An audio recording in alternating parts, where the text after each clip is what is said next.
6 years in development, 5 studios, an unlimited budget, missing Forge, missing co-op, kick-ass multiplayer, awesome campaign, not perfect, a few issues, but at the end of the day, not only a good first-person shooter, but what the Halo franchise needed. This is going to be a very long video. It's about 6.5 hours of raw footage condensed into about a 25-minute review. Many hours of editing, so if you enjoy the video at any time, tickles you down there in the gamer nether regions, go ahead and like the video. Enjoy.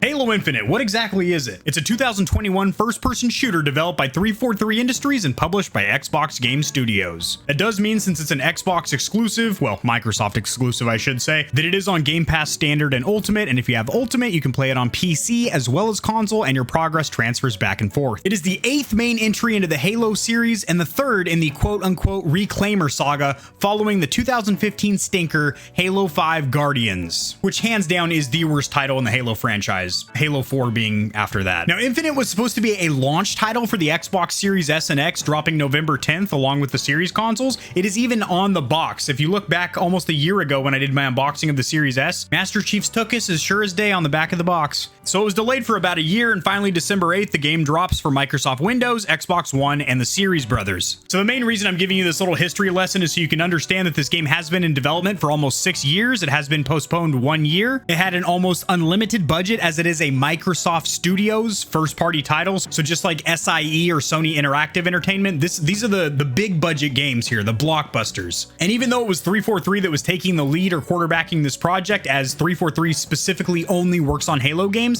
there were also 5 support studios aiding in the development of this game. So let's give them a quick little tickle and a thank you. We got Skybox Labs, Spirasoft, The Coalition, Certain Affinity, and Atom Hawk. So with a damn near unlimited budget, schedule, 6 studios working on it, and the backing of Microsoft Studios as a whole, plus it has the Halo name on it, which is a 20-year-old franchise that basically made the Xbox console. This game has almost as much hype behind it as Cyberpunk 2077, and I am proud to say, unlike CD Projekt Red's Disaster, which is not a terrible game, but unlike CP77, this is actually a polished game. I didn't experience any bugs or glitches in my 2 playthroughs. I played regular mode on my Xbox Series S, and I played hardened on my PC. I will also say the game is incredibly well optimized for both the $300 budget banger Series S. I'm sure the Series X runs phenomenally as well. The base Xbox One can run this game, but I'm sure it's going to cut down on some graphical fidelity and whatnot to hit a consistent frame rate. On the PC, also very well optimized. I was able to play at 1440 Ultra everything at about 100 frames per second. That is while screen recording at 1080p 60. If I turn off OBS, I'm getting another 15 to 20 frames per second. So a very well optimized game, especially for the fact that at ultra settings, I'm going to cover this in depth during my graphics portion of the review, the game looks insanely good. So we currently have no co-op, fire team, or forge. Those modes, well, minus fire team, are going to be added in later patches or updates that has already been put out by 343. I did cover that news when 343 originally made those statements, but we're going to focus on the campaign, starting with gameplay. So the actual movement, the combat, the vehicles, shooting. Well, it's Halo. If you like Halo, you're going to like Halo Infinite. If you don't like Halo, probably not going to like this game. Now, Halo has definitely been brought into the modern era. You now have sprint, slide, and a grapple that to me is very reminiscent of playing something like Pathfinder and Apex Legends. And movement feels incredibly fluid and smooth in both multiplayer and campaign. Enemy AI is actually incredibly good. They get more aggressive and start using abilities and swarming you and basically pushing you when you're low on health and higher difficulties. I will say, difficulty-wise, regular is incredibly easy, like very easy. So if you have any experience playing first-person shooters, you're just going to be passing out cream pies like the local bakery, and you're probably going to want to bump that sucker up to hardened. Legendary, you will get your tit slapped back unless you're some kind of esports athlete, but hardened, I think, is kind of the mode that most people will spend their time in. It is challenging, but it's not overwhelming where you're going to be sitting there squeezing your nipples to get some relief from the stress of the game, like a purge valve, just psst. Having said that, all the combat feels incredibly good. Like I said, enemy AI is good. All the enemy types, granted, they can't all be killed with the same type of abilities, and you aren't really pushed to use different suit abilities or anything like that. The gameplay is fun, fluid, super satisfying, and again, like I mentioned earlier, very well optimized for the PC and even the $300 Series S. Now, speaking of performance, I found this awesome article from windowscentral.com. This will be cited or sourced down there in the description below, and it breaks down the frame rate and resolution between all the consoles and the PC. The Xbox One, which we're talking about, the big brick base original Xbox One as well as the One S, runs at 1080p with a common dip to 972p, and you're looking at a capped 30 frames per second, which in 2021, that's looking a little rough nowadays. And there is no choice between quality or performance modes, so you can't choose, I want the best graphics or I want a high frame rate. You should just be glad that that 7.5-year-old console can even run this game. Xbox One X, which I did own one of those. In fact, that was the most powerful console from the last generation with substantially more grunt than the PS4 Pro. And that bad boy runs at dynamic 4K, so not native, but dynamically upscaled 4K with a common dip to 1800p. And that is again 30 frames per second. But if you bumper into performance mode, you're at 1440p with a common dip to 1260 and a frame rate of 60 frames per second. 60 is quite acceptable. Xbox Series S, you do have a choice between quality and performance. Quality, you're at 1080p, and it's this, I don't know if this is a typo or what, but it says a common dip down to, but it's the same resolution. So I guess it's a consistent 1080p, 30 frames per second. And in performance mode, you're in 1080p 60. So it just cuts back on some textures and lighting effects. The big boy Series X over here, dynamic 4K with a dip to 1800p, 60 frames per second. And in performance mode, this big bad boy will hit dynamic 1440, 120 frames per second, but you will get a common dip down to 1188p. As for PC, it is incredibly well optimized. I have the same graphics card that Windows Central did their testing with, which is an RTX 3080, and it will run everything max detail 4K. They don't give a frame rate here. I was getting around 100 to 120 frames per second ultra everything, and then when I cut back on some settings to high and medium, I was able to get to the native refresh on my monitor, which is 160 hertz. Now, here's where the gameplay falls short or gets a little bit flaccid down there in the nether regions, and that would be the fact that it is a semi-open world. Now, this has actually hurt Halo Infinite quite a damned bit. Three main reasons. Semi-open world map called Zeta Halo. There is no diversity to the environment, i.e. there are 14 missions, and you can explore the map in its entirety, which, by the way, you cannot replay missions once you've beaten them, so that's dumb. However, 343 did already say they are changing that with the next patch or update, so that's awesome. They're also changing the 3 problems that I'm going to mention about multiplayer as well, so they are on top of everything that the community is talking about. That is why this game is going to be scored relatively high at the end of this video, because 343 is changing the very small gripes that the community actually has. Wide open world of Zeta Halo, fantastic. However, there is no diversity in environments like we've seen in previous titles, where there's no snowy environments, there's no desert type environments, there's no inner city or urban metropolis style inner city areas. It's all jungle and forest. They could have had a little snowy peak area, and then they could have had a little desert area off in the corner. That would have made the map seem larger than it actually is, because it gives you that kind of dynamic scope and scale that, well, if I go from this end of the map, this is cold over here, and I come over here, it's deserty. Not just that, you see a lot of the same stuff, which brings me right into the next point here, which is that there's a lot of open areas where there's no content. There's really nothing going on besides you running or driving. There's no enemies to kill in those areas. There's no pickups or collectibles. There's no side quests over there. So much like a Far Cry game, a lot of times, not to crap on Ubisoft or anything like that. I like the Far Cry series, but those open worlds can kind of hinder the game sometimes. Cool, great, you got the square footage, but it's like having a big old house with no furniture in it. There's nothing to do in there. I got nowhere to sit, nowhere to park my buns. So there's nothing to really do in a large part of Zeta Halo. And also, it screws with the game's pacing, because a lot of times you are just running or driving and nothing is going on, and it gets kind of boring.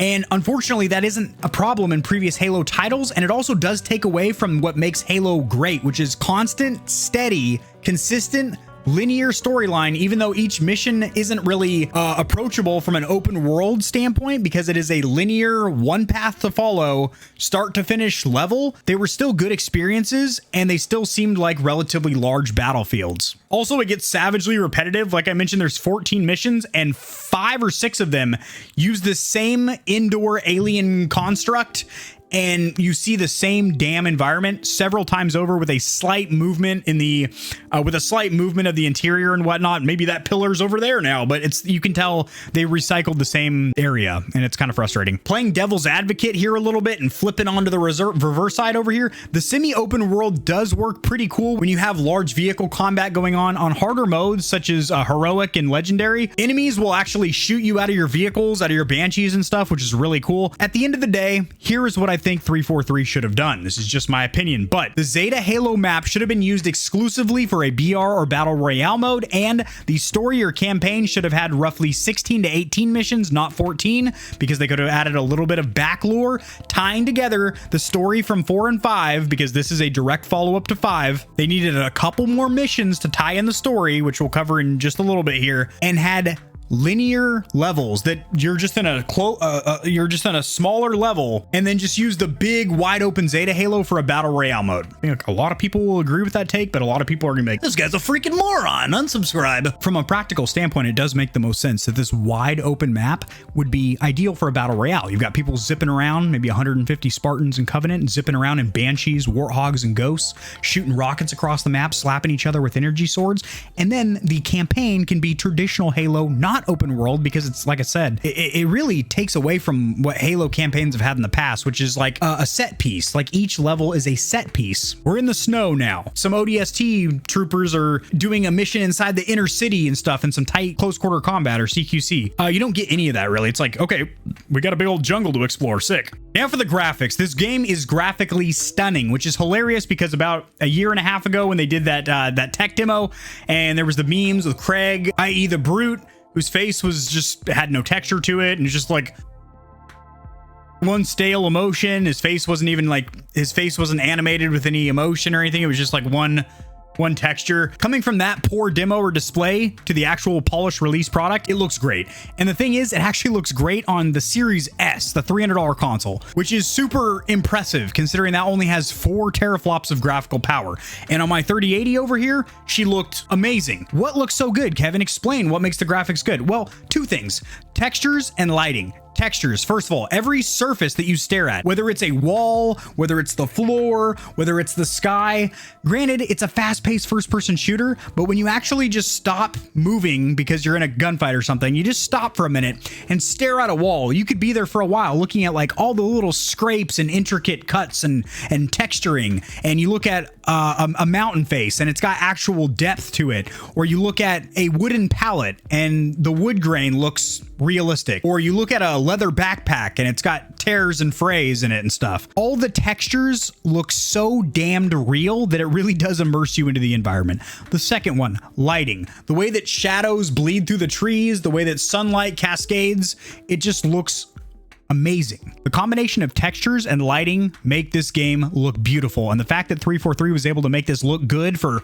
high-end PCs as well as budget or entry-level consoles, shit. Audio design, incredibly good. You get good situational awareness, i.e. a stereo spread of if enemies are off to the left, the right, above, or below. Granted, you have a decent set of cans on, a headset, or maybe a sound bar or surround sound. I'm assuming you're not using internal TV or monitor speakers. If you are, sweetheart, don't do it to yourself. Covenant enemies sound threatening, except for the grunts, obviously, because they're always just silly and aloof. Weapons have a nice satisfying feel and sound to them. You get a nice thunderous boom, unlike Reach and a couple of the other titles that have kind of a hollow or tinny toy sound. The soundtrack, no surprise, is 48 tracks of pure sticky bangers from Curtis Schweitzer, Gareth Coker, and Joel Corlitz. We're talking about full-blown orchestras that sink in at just the right moment to really feed into the action of what's happening on screen. Exactly what a soundtrack should be for a game. Now for the story. It is truly a mixed bag, but I would say it is more so negative, and I'll explain why. First of all, I do want to caveat by saying that 343 had their hands full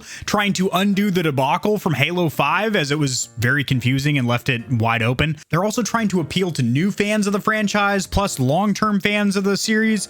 It's just a lot for them to balance, and unfortunately, I feel like they're trying to satisfy everybody, which, by the way, is impossible in any aspect in life. And because they're trying to focus on appealing to everybody, every demographic that might play this game, it ended up missing all of the marks, except for one big one, which we'll cover in just a minute. Surprise, surprise, it's the voice actors. But if you haven't played any previous Halo games, it's going to be savagely confusing because they don't run some kind of 30-minute video in the beginning like, hey, previously on Halo, where they could have just shown a compilation of cutscenes or try to explain or summarize what is going on. So if this is your first Halo experience, you will be absolutely lost in the sauce. And if you're a long-term fan, you don't really get any new developments that kind of form kind of finish out the story or close up what happened in 5, but you do get 2 really good performances from Master Chief and the Weapon, which is basically a new AI like Cortana. I do personally recommend that you play through the entire series, all the previous Halo games, before you play Infinite. Now, if you have Game Pass,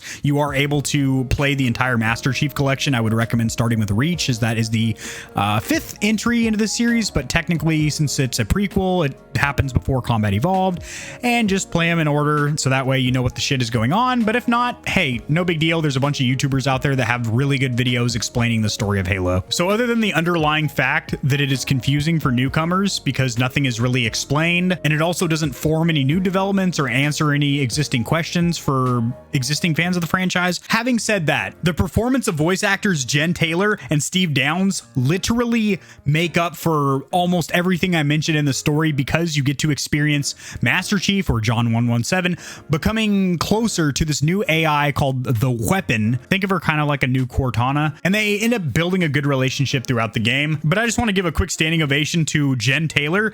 This young lady plays 3 characters: the Weapon, Dr. Halsey, who's a effing crazy bee, and Cortana, and she does super good at playing all 3 of those roles. And Steve Downes is cast absolutely perfect for John, or Master Chief. Steve Downes is also going to be at Pensacon this year, so I'm going to be sure to get a picture with him and maybe get something signed. I'm proud to say that despite 3 major issues with the multiplayer, that core fundamental sci-fi glory that Halo's been sprinkling on our foreheads for 20 years absolutely makes up for the shortcomings, which, in my opinion, will be patched over with updates in the near future. And I do like the character abilities that they did add to the multiplayer. I think it adds a lot of different approaches to a fight, and also the grappling system is awesome. If you've ever played Pathfinder and Apex Legends, you understand how this is going to work, except instead of a cooldown, it's a pickup with limited uses.